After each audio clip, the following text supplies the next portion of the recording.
नहीं, भक्त हैं, अंधविश्वास नहीं है, हम भक्त हैं। वो भगवान है हमारे, हम उनकी पूजा करते हैं। जब मोदी गॉड बन जाए तो सवाल करने की किसकी हिम्मत होती है? 80% लोगों के पास पेशाब करने के लिए टॉयलेट नहीं है कि तुम्हारी फौज तुमसे कितना झूठ बोलती है। जब पाकिस्तान ने 6 फाइटर जेट गिराए तब उन लोगों ने नंबर बताने से भी इग्नोर कर दिया, लेकिन कभी अपनी गवर्नमेंट से एक सवाल नहीं पूछा कि क्यों हम इतने कर्जों में डूब गए।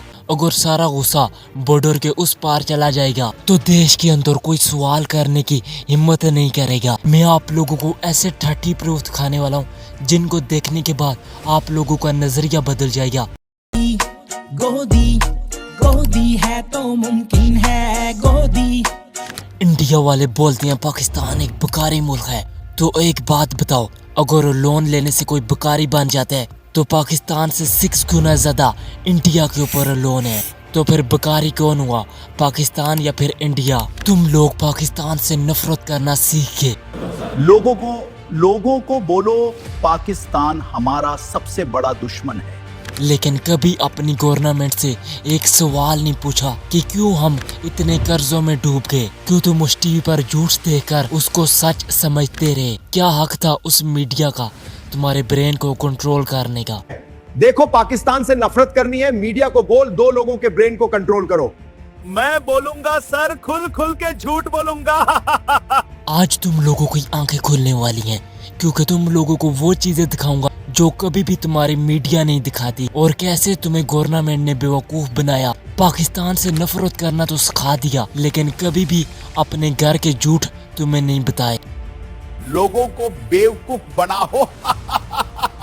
तुम लोगों को मीडिया दिखाते हैं ना, हम पावरफुल हैं, हम सुपर पावरफुल हैं। पाकिस्तान तो एक छोटा सा मुल्क है, उसको तो 1 मिनट में नशके से ही मिटा देंगे। लेकिन तुम लोगों को ये भी क्वेश्चन करने की हिम्मत नहीं होती कि तुम्हारी फौज तुमसे कितना झूठ बोलती है। जब पाकिस्तान ने 6 फाइटर जेट गिराए तब उन लोगों ने नंबर बताने से भी इग्नोर कर दिया, ताकि हमारी वाम को सच पता न चल जाए। देखो, फाइटर जेट लॉस्ट हुए हैं पाकिस्तान को, और अपने लोगों को नहीं बताना।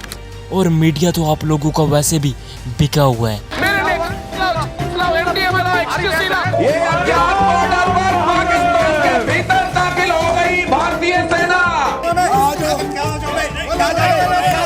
इंडिया वाले पाकिस्तान से इतनी नफरत क्यों करते हैं? क्या पाकिस्तान ने इनसे कुछ छीन लिया या तुम्हारी मीडिया ने तुम्हारा दिमाग ही छीन लिया है? सवाल तो ये आता है, आखिर नफरत वाली गेम स्टार्ट कहाँ से हुई थी? चलना पड़ेगा तुम्हारे बचपन में। जब तुम छोटे थे उस दिन तुम्हें मीडिया पर एक ही चीज दिखाई जाती थी, पाकिस्तान बर्बाद हो गया, पाकिस्तान टूट गया, पाकिस्तान में लोग भूख से मर रहे हैं, और तुम सोचते थे हमारा मुल्क तो पावरफुल है, वाओ पाकिस्तान कितना गरीब मुल्क है, और तुम्हें लगता था इंडिया जीत रहा है। असल में तुम्हारा ब्रेन कंट्रोल हो रहा था। ये सब पॉलिटिकल स्ट्रेटेजी थी। गवर्नमेंट एक चीज समझ चुकी थी, अगर सारा गुस्सा बॉर्डर के उस पार चला जाएगा तो देश के अंदर कोई सवाल करने की हिम्मत नहीं करेगा। देखो, पाकिस्तान से नफरत करनी है, मीडिया को बोल 2 लोगों के ब्रेन को कंट्रोल करो। एनिमीज पाकिस्तान, बस यही गवर्नमेंट को चाहिए था अपनी वोट जीतने के लिए। और तुम्हारी मीडिया इतनी बड़ी प्रोपोगंडे की मशीन बन चुकी थी जहां पर सच भी झूठ लगता है। किसी को कुछ करने की जरूरत नहीं, खुद ब खुद टूटने वाला है बलूचिस्तान और खैबर पख्तूनख्वा। देखो, टूटने उठने की बात तो मैं करूंगा। Let me tell you Arnab, ये जो प्रॉब्लम है ना किसी एक स्टेट की, कुछ पर्टिकुलर लोगों की, कि भाई हमारा ख्याल नहीं रखा जा रहा, ये सारे देशों में एग्जिस्ट करती है। तुम्हें तो बोला गया पाकिस्तान के बंटवारे हो जाएंगे, पाकिस्तान तबाह हो जाएगा। आप कहेंगे क्या ये टूटेगा, क्या हम उसको तोड़ेंगे? पाकिस्तान के अंदर तो लोग भूख से मर रहे हैं, लेकिन 1947 से लेकर आज तक पाकिस्तान स्ट्रगल कर रहा है, सफर कर रहा है, लेकिन कभी भी गिरा नहीं। आप लोगों के अंदर तो ये भी सवाल करने की हिम्मत नहीं होती, अगर पाकिस्तान इतना कमजोर मुल्क है जहाँ पर इतनी गरीबी है, वो राफेल को कैसे टक्कर दे सकता है? कोई कॉमन सेंस भी होती है, लेकिन मीडिया ने वो भी आप लोगों के अंदर नहीं छोड़ी, और तुम सब लोग चुप रहे तुमने ना अपनी गवर्नमेंट से क्वेश्चन किया ना अपनी मीडिया से, क्योंकि तुम्हें सच देखने से ज्यादा झूठ पर फख्र होता है। तुम लोगों को सुपर पावर होने का नशा दिया गया ताकि तुम लोग कभी भी अपने सिस्टम के ऊपर, अपनी करप्शन के ऊपर सवाल ना कर सको। और पाकिस्तान को विलन बना दिया गया ताकि जो असली विलन है वो सेफ रह सके। टेररिस्ट एक हैकार पाकिस्तानियों से नफरत करो। तुम लोगों को ये बताया गया पाकिस्तान बर्बाद मुल्क है, लेकिन तुम लोगों ने कभी ये क्यों नहीं पूछा पाकिस्तान से 6 गुना ज्यादा इंडिया के ऊपर कर्ज है। असली बेकारी तो फिर मोदी है जो हर मुल्क से कर्जा मांगता रहता है। आप लोगों को आज तक तो मुझे लगता है इस सच का भी नहीं पता चला। और आप लोगों को बोला जाता है ना पाकिस्तान में बहुत गरीबी है, ऐसा बिल्कुल भी नहीं है। मैं पाकिस्तानी हूँ, यहाँ पर सब कुछ मस्त चल रहा है, सब कुछ सेफ है। हर किसी के पास खाने के लिए खाना है, रहने के लिए घर है। आप लोगों को क्यों पता नहीं बेवकूफ़ बनाया जाता है। इंडिया के 80% लोगों के पास पेशाब करने के लिए टॉयलेट नहीं है। ये एक सच है जो आप लोगों को कोई नहीं बताएगा। मैं आप लोगों को ऐसे 30 प्रूफ खाने वाला हूँ जिनको देखने के बाद आप लोगों का नजरिया बदल जाएगा। कैसे इतने बड़े झूठ बोले गए, और एक झूठ तो बहुत बड़ा था। इंडिया में अगर किसी से पूछो कि तुम्हें सबसे अच्छा कौन लगता है तो बोलते हैं मोदी हमारा गॉड है। नहीं, भक्त हैं, अंधविश्वास नहीं है, हम भक्त हैं। वो भगवान है हमारे, हम उनकी पूजा करते हैं। जब मोदी गॉड बन जाए तो सवाल करने की किसकी हिम्मत होती है। अगर पूजा सिस्टम की होने लग जाए तो सवाल करने की किसकी हिम्मत होती है। इंडिया में माइंड कंट्रोल करता है सिर्फ उनका मीडिया। अगर आप लोगों के ब्रेन का रिमोट कंट्रोल और कोई यूज करे तो आप लोगों की सोचने की लिमिट कैसे हो। एक यूट्यूबर ये कहते हैं आप पाकिस्तान के 4 टुकड़े होने ही चाहिए। पाकिस्तान के 4 टुकड़े हो जाने चाहिए। चलिए आज के इस वीडियो में समझते हैं व्हाई डज पाकिस्तान का नाम यूज कर वीडियो अपनी वायरल करते हैं। हमेशा अपनी वीडियो में यही बोलते हैं अब पाकिस्तान के 4 टुकड़े हो जाएंगे। सवाल ये आता है अभी तक पाकिस्तान के 4 टुकड़े क्यों नहीं हुए, बल्कि ये पाकिस्तान का नाम यूज कर अपनी वीडियो वायरल करते हैं और लोगों को बेवकूफ़ बनाते हैं। अब इस चीज़ में पूरा बॉलीवुड भी उतर चुका है। फाइटर मूवी तो ज़रूर देखी होगी।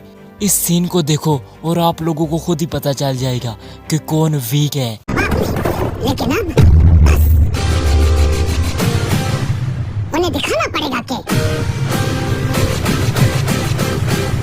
बाप कौन है। Well, there's growing evidence that India lost prized fighter jets. और अभी तो रुको, क्लाइमैक्स अभी बाकी। इस चीज से आप लोगों को पता चल जाएगा कि इंडियंस के ब्रेन कितने मासूम हैं, उनको कितनी आसानी से मैनिपुलेट किया जा सकता है। तो ऑपरेशन सिंदूर में कुछ हुआ था क्या, वहाँ बॉम्ब ब्लास्ट जैसा जितना हमारी न्यूज चैनल ने दिखाया था? नहीं यार, वो पोर्ट वोट भी सब उड़ गया था। लाहौर पोर्ट उड़ गया था। हाँ बिल्कुल, लाहौर पोर्ट तो तबाह कर दिया था इंडियन नेवी ने। बट वो सारा का सारा जो आपका गोदी मीडिया करता है ना, बस वो एक नई बॉलीवुड मूवी की एक स्क्रिप्ट बनाने के लिए उनको जरूरत होती है आवाम के ब्रेन वॉश करे ताकि मूवी हिट जाए। अपना जय कुमार इस बार बॉलीवुड पे धमाका करते हैं। एक बढ़िया सा स्क्रिप्ट आपके भाई के माइंड में आ रहा है। किस तरह का स्क्रिप्ट? टाइटल होगा एक तराफे। एक मीडिया एंकर ने बताया है हमें स्क्रिप्ट ऊपर से मिलती है कि पाकिस्तान के खिलाफ क्या बोलना है या अपने मुल्क में क्या दिखाना है। जब मीडिया स्क्रिप्ट पढ़कर आपको न्यूज़ दिखाए तो फिर अवाम क्या सोचेगी, अवाम की लिमिट कहाँ पर होगी सोचने की। एक इंटरव्यू में बोला गया अगर तुम्हें पाकिस्तान का प्राइम मिनिस्टर बना दिया जाए तो तुम क्या करोगे। अजीब बात है, अगर पाकिस्तान डूब रहा है तो अभी तक डूबा क्यों नहीं, अभी तक क्यों खड़ा है। अगर डूबा होता तो आपके 6 फाइटर जेट कैसे गिराता। ध्रुव राठी बोलते पाकिस्तान के पास आटा खाने के लिए भी पैसे नहीं होते। तो मेरा सवाल ये है अभी तक पाकिस्तानी जिंदा कैसे हैं, मरे क्यों नहीं। ये लोग टीआरपी के लिए झूठ तो बोल लेंगे लेकिन सच बोलने की हिम्मत नहीं होती। जब पाकिस्तान ने फाइटर जेट इंडिया के मार गिराए थे तब इंडिया के ऑफिसर से पूछा गया कि पाकिस्तान ने कितने आपके फाइटर जेट मार गिराए हैं। तब उसने इग्नोर कर दिया नंबर बताने से। क्यों नहीं नंबर बताया गया। अपनी अवाम को तो बिल्कुल भी सच नहीं बताते। इंडिया के न्यूज़ एंकर ने सच बोला तो 24 आवर्स में वो शो डिलीट हो गया। वो रो कर बोली और हमसे कितना झूठ बुलवाओगे। मतलब एक मुल्क में सच बोलने की सजा इतनी बड़ी प्रूफ नंबर 13, एक इंडिया में इतना इंटेलिजेंट बचा जिसने इतनी प्यारी बातें की जिसको पाकिस्तानी भी देखकर सलूट करने पर मजबूर हो गए। इस बच्चे की आप लोग खुद ही बातें सुनो। शर्म नहीं आ रही कि भारत देश में रहने के बावजूद आप पाकिस्तान का समर्थन कर रहे हो कि कैसे खत्म होगा पाकिस्तान? अच्छा, आप ही न्यूज बना रहे हो तो आपको शर्म नहीं आ रही कि क्या न्यूज बना रहे हो? आपको शर्म नहीं आ रही है कि न्यूज बना के सबको फैला रहे हो हिंदू मुस्लिम के बारे में? हिंदुस्तान का समर्थन क्यों करना? आप पहले हमें जवाब दीजिए, उसके बाद हम कुछ बोलेंगे। तुम जो बोल रहे हो, वहाँ भी आदमी है, यहाँ भी आदमी है, वहाँ भी मुस्लिम है, वहाँ भी हिंदू है, यहाँ भी हिंदू है, सब तो है इंसान, तो क्यों सबको खत्म करना है? पहले ये बताओ। सवाल तो ये आता है, अगर इंडिया में इतना छोटा लड़का भी समझ जाता है वहाँ पर भी हिंदू मुसलमान रहते हैं, यहाँ पर भी मुसलमान हिंदू रहते हैं, इतना छोटा लड़का भी इतना इंटेलिजेंट हो सकता है, तो आप लोगों के ब्रेन को कौन कंट्रोल करे?